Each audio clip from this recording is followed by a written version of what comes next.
Welcome back to another episode of Aunt and Andrew, where family's everything. Until it's not. I'm Aunt. I'm Andrew. Hi, Andrew. Hi, Aunt. How are you? Did you miss OC this week? I know I didn't let you answer. How are you? I'm good. I'm well. Good. I missed it thanks a little for bit. asking. I'm fine. We just talked for about 10 minutes. I know. I'm teasing. I'm teasing him right now. Did you miss OC? I forgot where they left off. I'll be honest with you. I'm glad they did a little recap before, or I would have not quite remembered that they were at the dresses me party. I think Shannon has caught a huge break. What, that there was a 2-week? That Andy Cohen isn't live this week. Like, I think that there were the 2 weeks. She just didn't have to have her behavior dissected. I think he's been on both weeks, hasn't he? He's off last week too, because that was He's taken the last couple of weeks before Labor Day for himself. I unfollowed him on Instagram because I don't want to keep watching Ben have temper tantrums. I kind of like Ben. Okay, what about Lucy? She doesn't talk yet, but if she's as funny as Ben, I always find it fascinating when celebrities are they his children? Yes, they're both. Well, I mean, they're obviously surrogates. Well, I mean, yes. Well, I know. You know what? But yes, I'm going to tell you something. This is going to be probably riveting and a news breaking to you, but it is your children always means like your. Like, you know, he's a man, so are they his children? Wouldn't have anything to do. No, when he says it's his children, of course he had a surrogate. I mean, yes, it's they are. You know, I'm asking. Of course, he can't have them. He can't be the male same one too. Well, which is good because then there's continuity of egg. Yeah, and also like they'll look similar. Like it's a smart. I mean, you have money. Did you ever have 2 different cartons of eggs?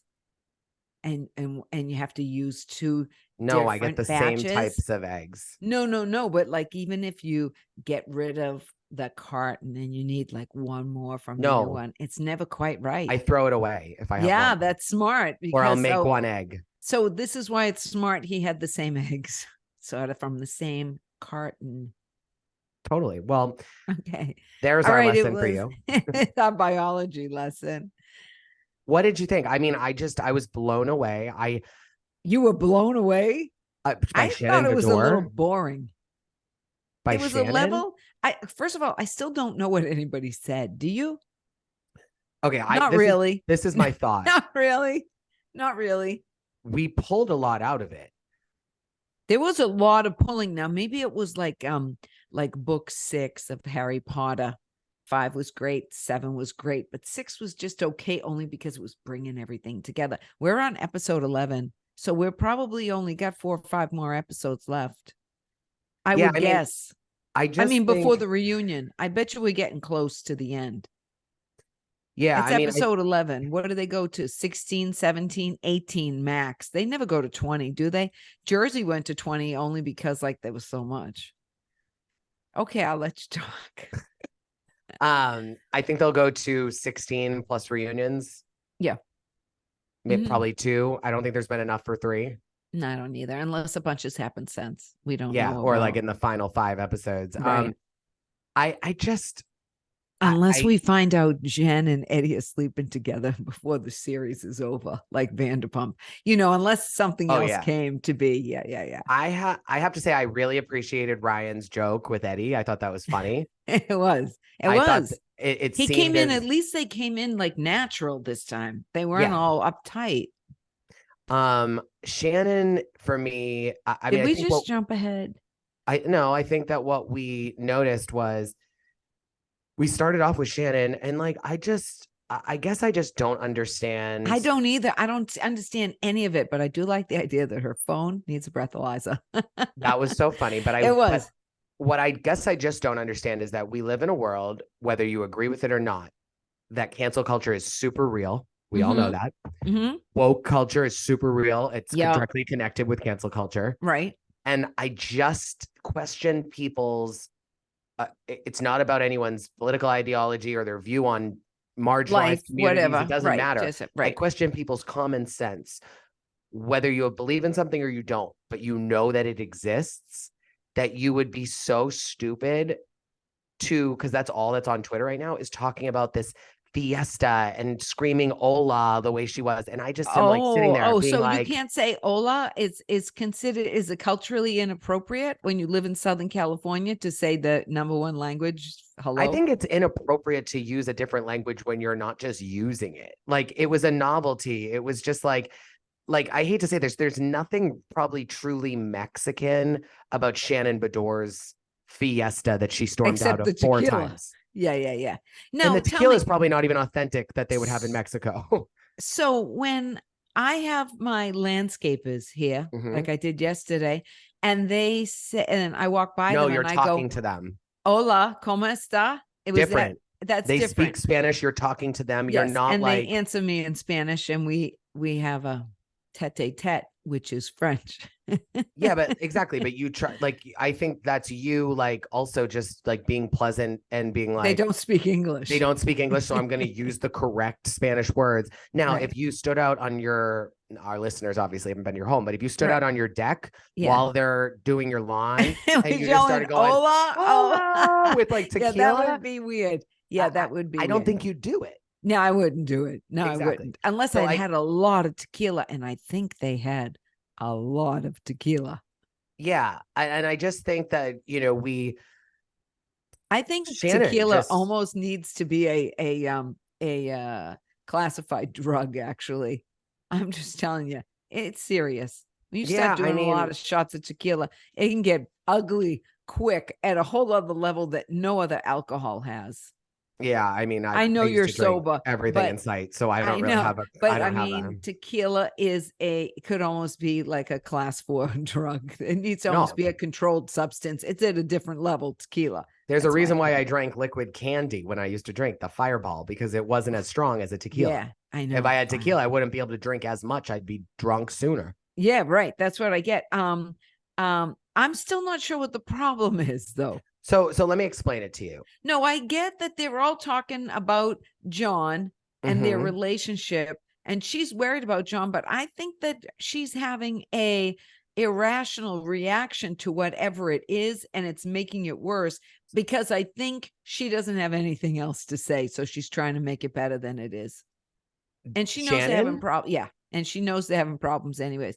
I believe that each one of these housewives take advantage of they're like Ron Emanuel, never let a crisis go to waste. So I think sort of when they're being attacked, it's like, oh, let's take advantage of it. I disagree. I think that Shannon has her kids going away to college. She could have been milking that storyline. She also has, that she has so many things that she could really like talk about. She could, the other thing is she's not talking about this. No, I don't even know what the problem is. Oh, I can tell you, I think that what the issue is that Shannon Beador met her, like what I think Shannon Beador is dealing with is this idea that if Gina wants to openly talk about her past, or if Gina wants to openly talk about her relationship, that is Gina's choice. Okay. But Gina's of the understanding, I believe, for as a viewer, that it wants everyone to talk about their lives. Who? Emily's the same way. Like they just feel like their whole thought process is, I'm sure Emily is like, I told the world that my husband didn't pass the bar. Oh, so they want 60 times. So they feel like I shared my life. You have to share your life too. Or don't speak about mine. No, don't speak about your own. No. I think that what it is here. I see what you're saying. Like, don't talk about Gina. Don't talk about Emily. Don't talk about Jenn. She didn't talk about Jenn, though. She never got on the Jenn bandwagon. That didn't bother her. She went at Gina. She continues to go at Gina. I know, and they're still going at it on social media too. I mean, I'll say this: they're wearing each other's outfits. That's how trivial it's become.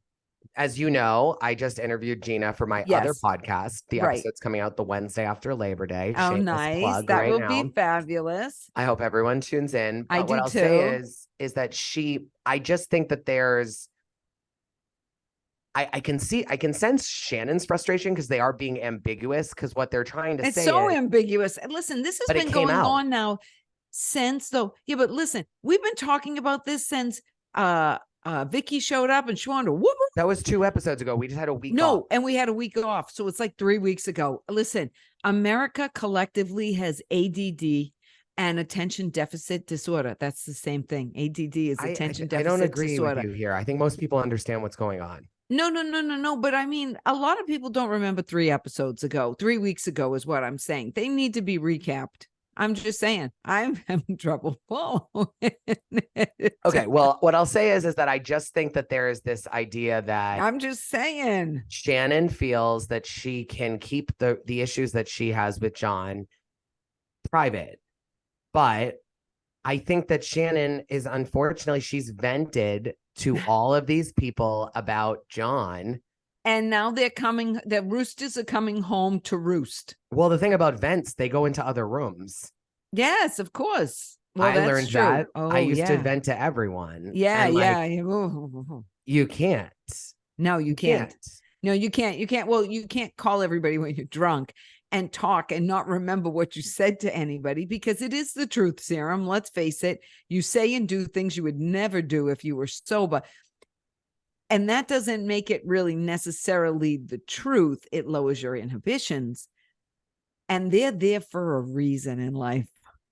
Your inhibitions. Yeah. They're protecting you. And when you let down that guard and the gates open, it's not a good state to even... Actually, you should maybe just sit at home and get wasted and not talk to anybody. And put your phone in a lockbox until you wake up in the morning and change the key. I just think that she did this to herself. Yeah, of course she did. She had no other story. But anyways, I don't think. No, we're all right. I think we spent too much time on Shannon. I think Shannon is unhinged, and she needs help. But she needs help. Emotional. We're going to get to her. We're going to talk about the party, but we need to talk. Oh, she's got all kinds of trauma.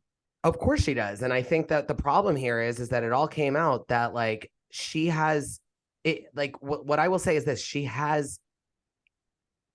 Everyone has issues in their relationship, but not everyone has a formula like Shannon's relationship, which is Shannon wants to tell all of her girlfriends when she's drunk the bad things that are going on in her relationship. She wants none of that to come out on TV. Then when she's sober. Then John has, if it's true, and they don't live together, which it complicates things, because if they were living in my next sentence. Okay, but because I'm helping you. If they live together, he would be hearing it or seeing it. Or no, that's not what I'm saying. He doesn't want the world to know that they don't spend the nights together. He doesn't want the world to know that she pays for everything. But yet we heard that it came out. He loves the limelight. Well, don't they all? Except for maybe Taylor Armstrong's big hulky husband. The Hulk. We're going to call him the Hulk.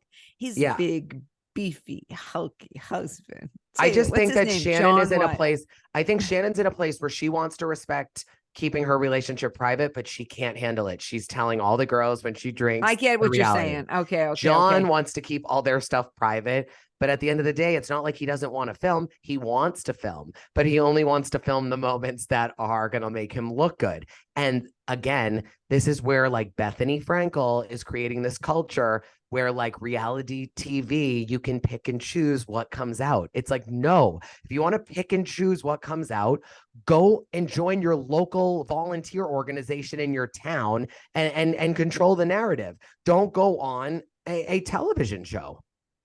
Well, because she's Jekyll and Hyde. Yeah. Yeah, she's Jekyll and Hyde. We get to the punchline. Now, let's talk about Heather, because I just love talking about Miss Heather Dubrow. I can't believe she sold her house. And her new penthouse is freaking fabulous. It's fabulous. But I could never live in a penthouse. Even that fabulous penthouse, I would personally always rather have a house with a yard and my own space. Now, I know she's not going to hear anybody above her, and I'm sure she's the only one on the floor. But, even the best units, you can have little creepy crawlers from your neighbors and stuff. So I don't care how much money I have. I never, ever want to live even in the most fabulous penthouse Her closet is to die for. Oh, it was so beautiful. Oh, and the way the rods came down, but she's obnoxious. And Terry's obnoxious. And you know what? Their kids are kind of. I like their kid. That's where I was going to tell you you're wrong. It was such a breath of fresh air to hear him make a normal, dirty, funny punchline to end the scene. And for them to not be like, oh my God, Nikki, don't say that. I'm a No, they said, don't come in the bedroom. And then she laughed and like, it was normal. It was funny. And you know what? I don't know. Credit Heather Dubrow irritates me. Credit to him for taking the risk to make a joke, because if Heather Dubrow was my mother, I would not make that joke. I'd be afraid of what would happen after. Yeah, I would be too. And here's the thing with Heather, I'm kind of analyzing with her, is she's playing chess the whole season and everybody else is sort of playing checkers. She is meticulously figuring out who's the pawn, how's she gonna do checkmate, who's the king, who's the queen. Yeah.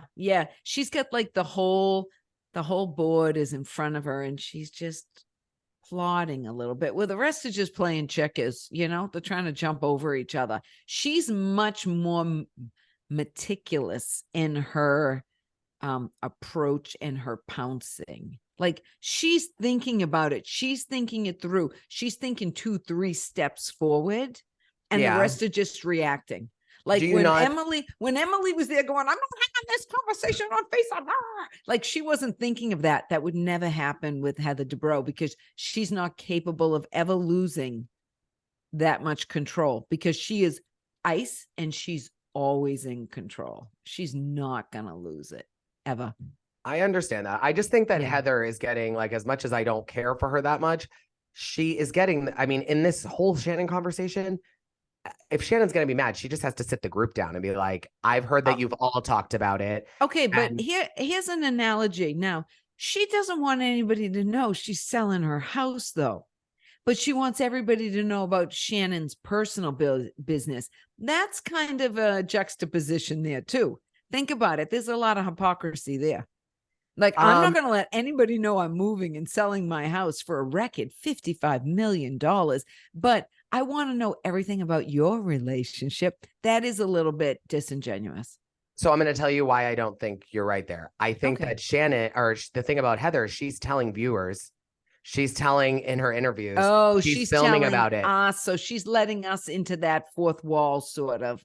Like, she's breaking smart. She knows it's going to air. And by the time it aired, everyone knew. Right. There's a difference. She also isn't going around. I still think she's telling people, she's telling us and not telling them.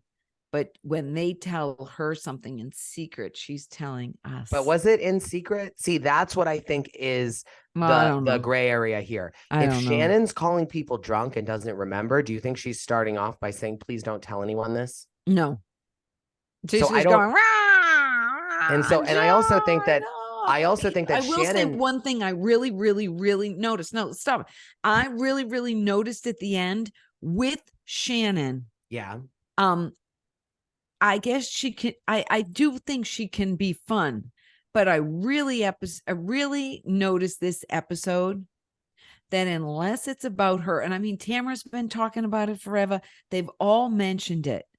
She is so into only her problem. And when Emily was apologizing and stuff and saying, I feel bad, we're really friends, I see you, I want to do a shot of tequila and this, she was just like, okay, yes, it's all about me. And she is a bad friend, I will say that. Yeah, and she might be fun to party with, but she's a bad friend. I just don't think that, like, I just think she thinks it's just not as big. They're making a mountain out of a molehill. Sure, because they got nothing else. But I don't know. I don't think it's intentional. I think that Shannon is so insecure about her relationship because she knew it was failing, that she did not want it brought up on TV. And what she thinks is that these women are trying to, like, manipulate the situation and talk about her relationship. That's why she was like, yeah, but we have normal relationship problems.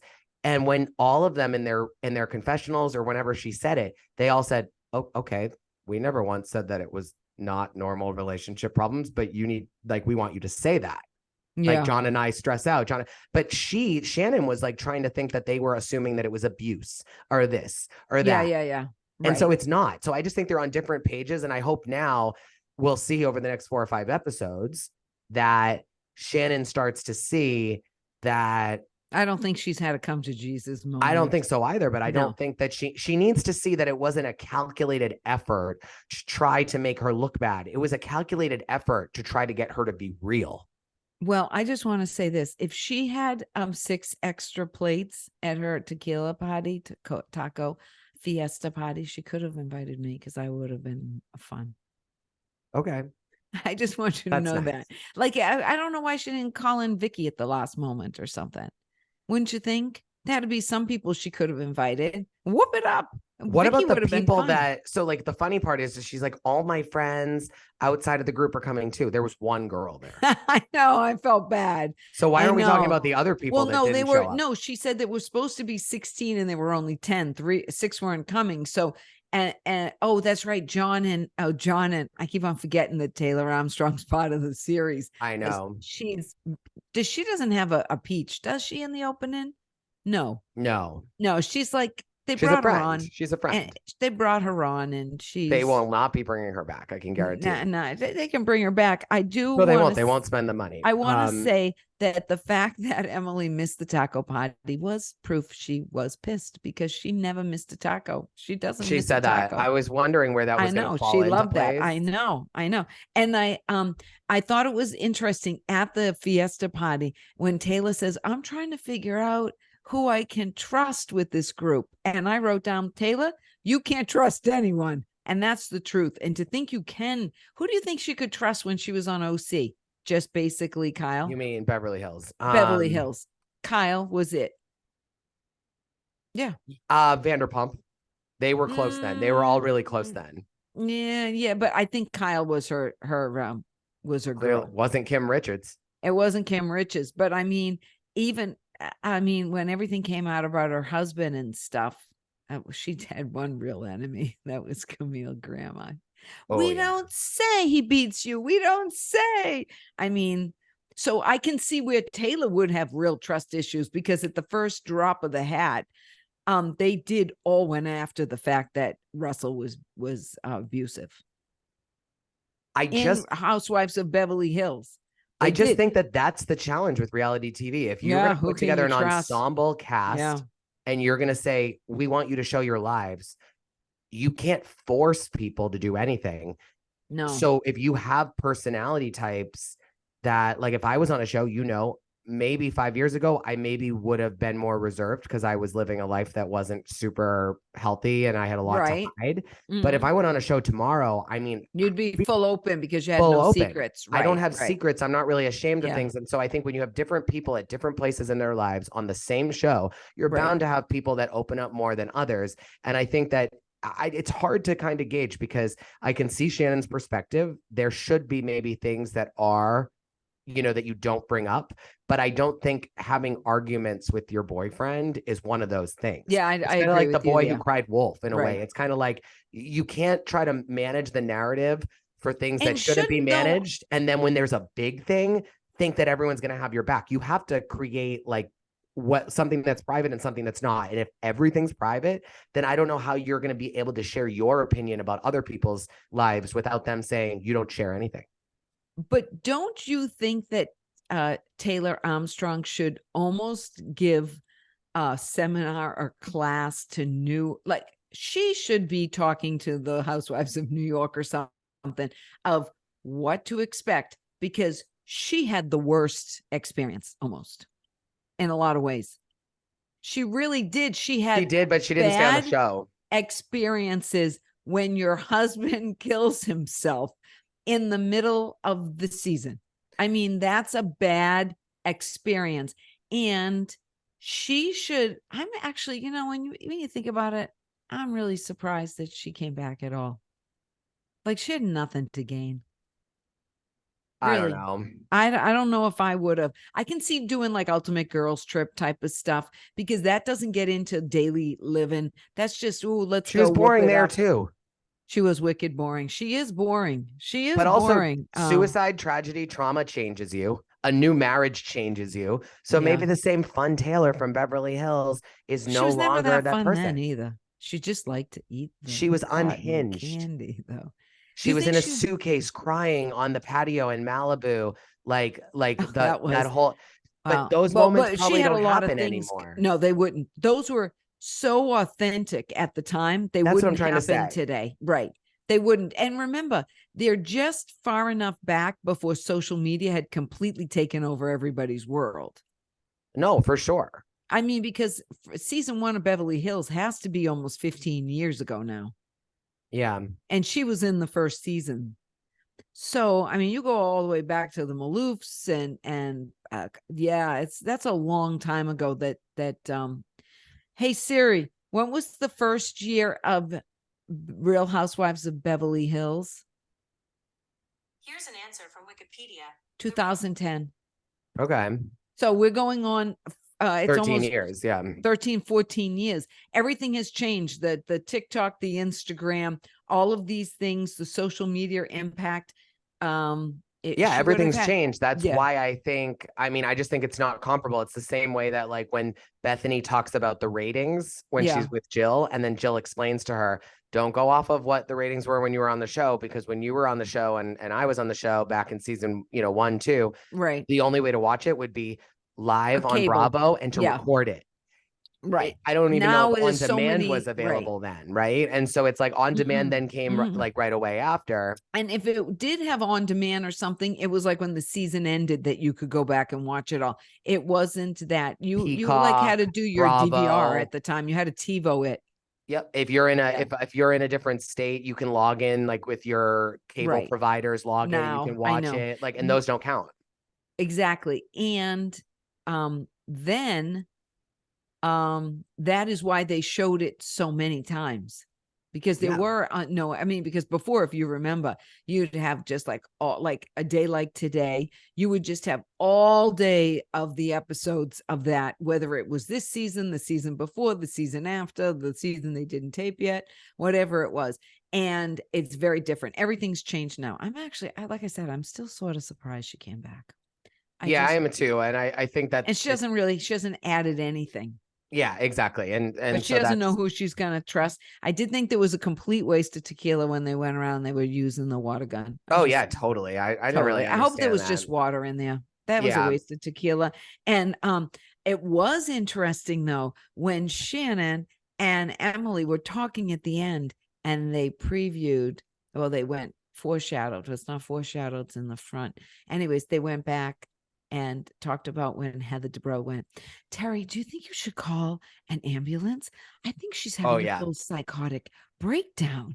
And that shows that manipulation I was talking about with the chess pieces, how she always stays calm. You've never seen Heather Dubrow become completely unhinged. No. Ever. Never. She won't.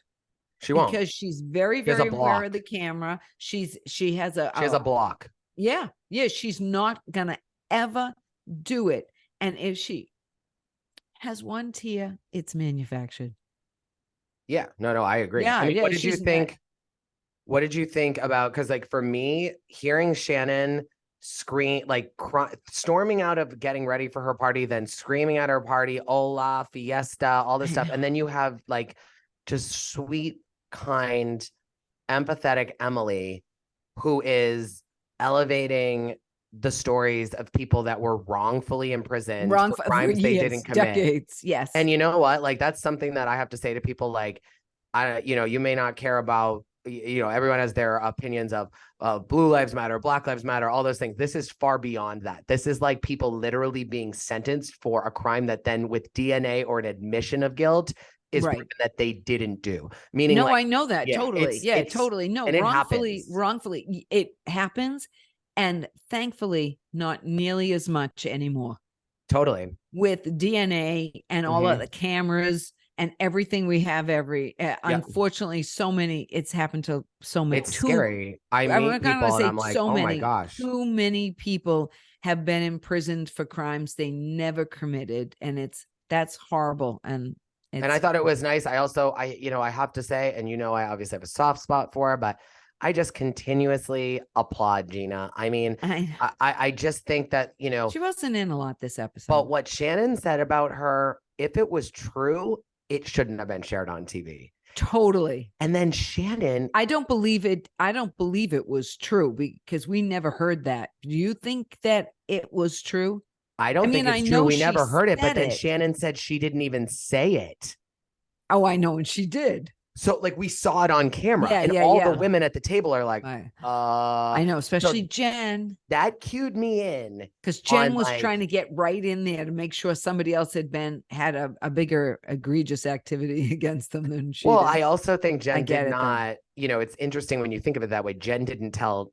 So Jenn's telling Gina the story and Jenn didn't say, so I started the conversation about you because I wanted to tell them that you were talking to me at the store about this. She just said, I said this and then Shannon said this. Right. I thought that Gina, like what I applauded and I thought was very, it just connected with me was Gina's reaction with Jenn was absolutely superb. It was like, wow, like it wasn't angry. She didn't take out her phone. She didn't scream and yell. Right. And I think that like it was measured. It was measured because she knows like she's truly in recovery. So she's realizing that like, yes, it hurts to hear. You don't want lies being spread about you. But at the same time, when you truly have come to terms with all the stuff in your past that you didn't like about yourself, or you really have moved past the addiction phase, you are able to stand on top of your problems and not feel that they define you. Now, I think that what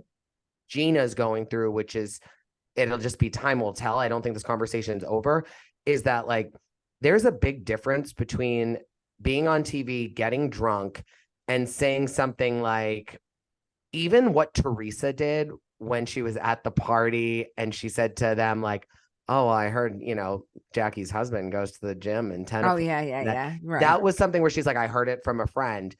There's a big difference between that and taking, like if Teresa did that and say maybe that Jackie and Evan had a cheating situation in the past and it had been admission of guilt, Jackie accepted him, took him back, and then Teresa made another accusation like, to you mean like Marge did to Jennifer Aiden, because she did. No, because Jennifer Aiden wasn't talking about that openly to the world. She wasn't, but but she knew behind the scenes. Okay, but I'm saying even just in person, like, or not. I get it. I get it. On camera. Right.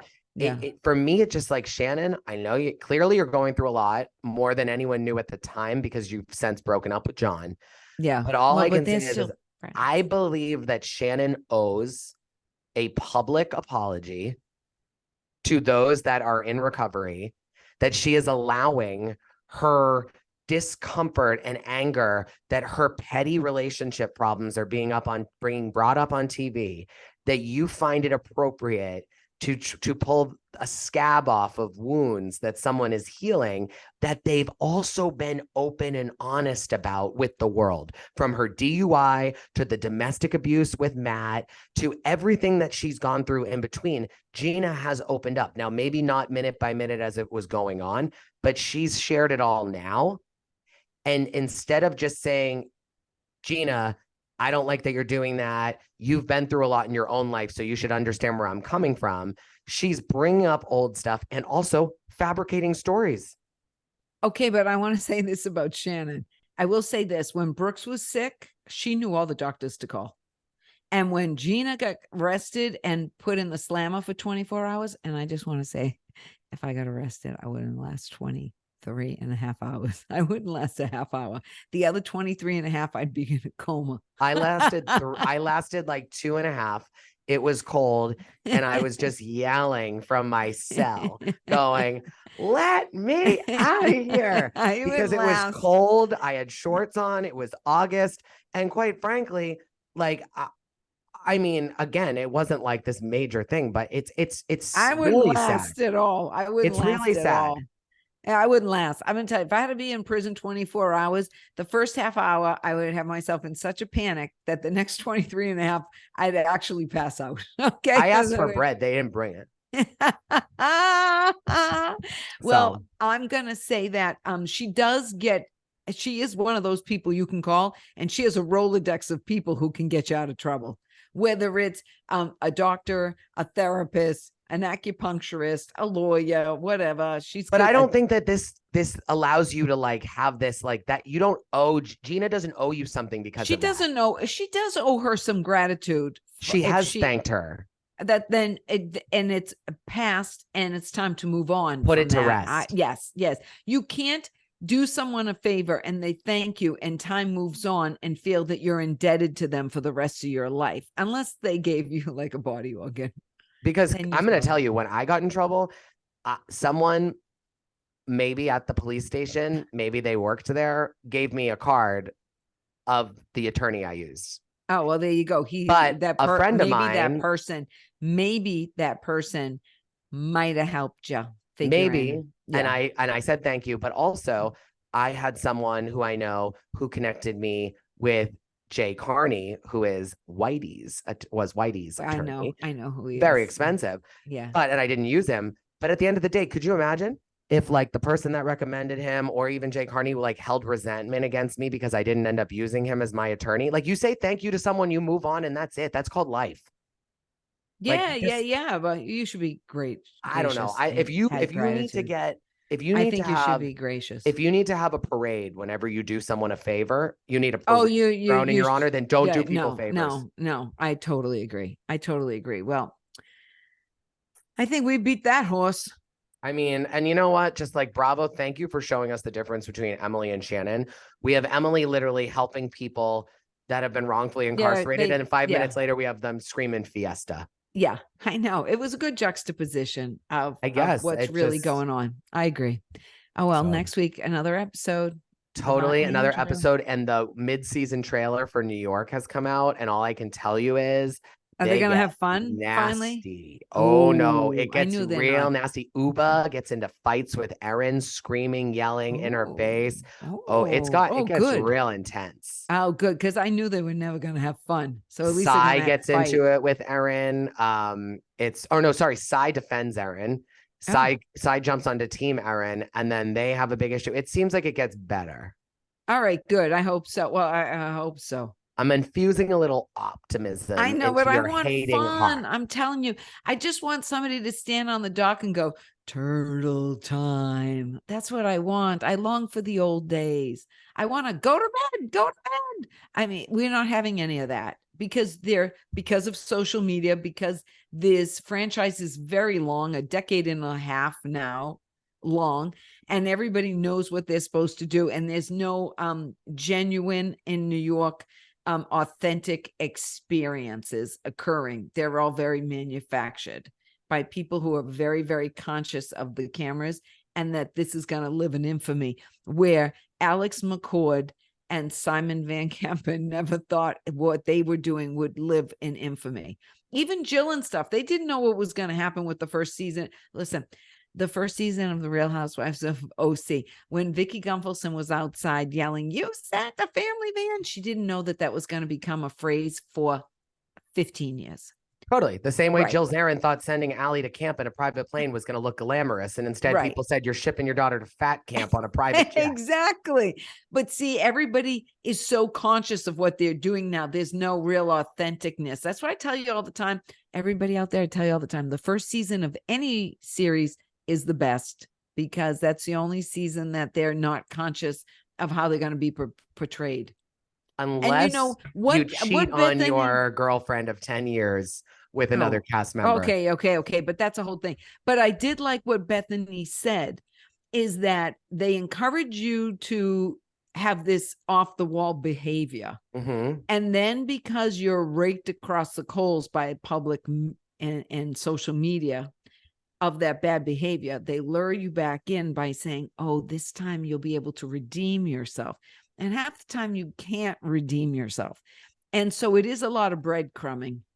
You can only redeem yourself if you go out there and you admit what you've done wrong. And they don't. You slowly build back the fans. And it doesn't always work out in your favor, but you have to be willing to go through the process. It doesn't happen overnight. Yeah. So it's interesting. All right. Till next Thanks, week. y'all. Subscribe, like us. We love you. See you next time on Aunt and Andrew.